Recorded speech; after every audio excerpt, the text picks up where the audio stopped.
Alright, exercise 1.2a, question 7. The roots of the cubic equation z cubed plus bz squared plus zz plus 2 equals 0 are alpha, beta, and gamma. Given that alpha plus beta plus gamma equals 5, and alpha squared plus beta squared plus gamma squared equals 21, find b and c. No problem. So, well, remember sum of alpha is equal to negative b divided by a. In this case, b equals b and a equals 1. So that's negative b. And we're told that the sum of those roots is 5. So immediately we have that b is equal to negative 5. Now to find c, c is actually, well, the sum of alpha beta is equal to positive c divided by a, which in this case is just positive c, since a is equal to 1.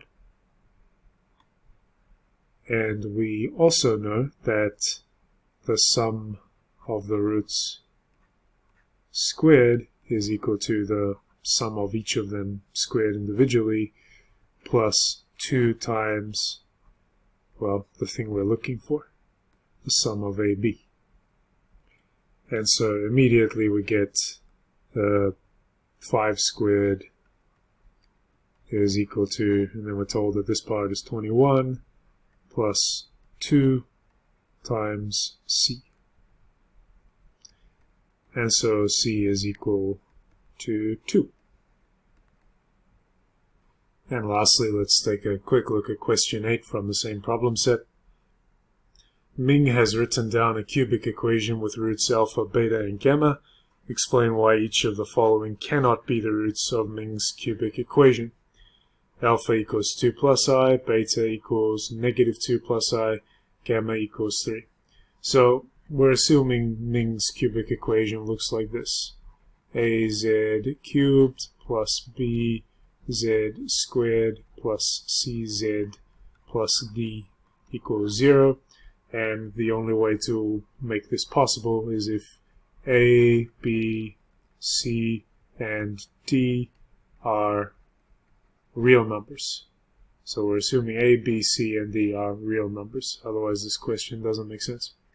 So, given that this is what the cubic equation looks like, the answer to part A is that if 2 plus I is a root, then if a, b, c, and d are real numbers, its complex conjugate must also be a root. So we must also have 2 minus I also a root. Here we don't have that. Here we've got negative 2 plus I, which is the only thing close to that, but it's not equal to that. So therefore, these cannot be the roots of Ming's cubic equation. For part B, it's the exact same situation. We've got a pair of complex conjugate roots, which is good, but then since there are only 3 roots, the third one has to be a real number, because if 3i is a root, then we must also have the complex conjugate of 3i, which is negative 3i, also a root. Which we don't have here, we've just got 3i. So, that's why. These 3 cannot be the roots to Ming's cubic equation. And for C, it's the same reason. For both of these roots here, we don't have the complex conjugates. No complex conjugates.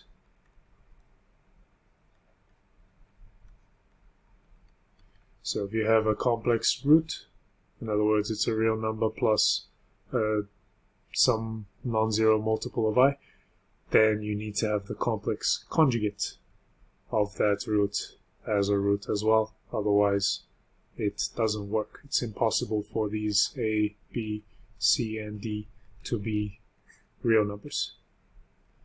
Just to be absolutely clear, I mean, it is possible to have a cubic equation, so let's consider z minus 6 plus 7i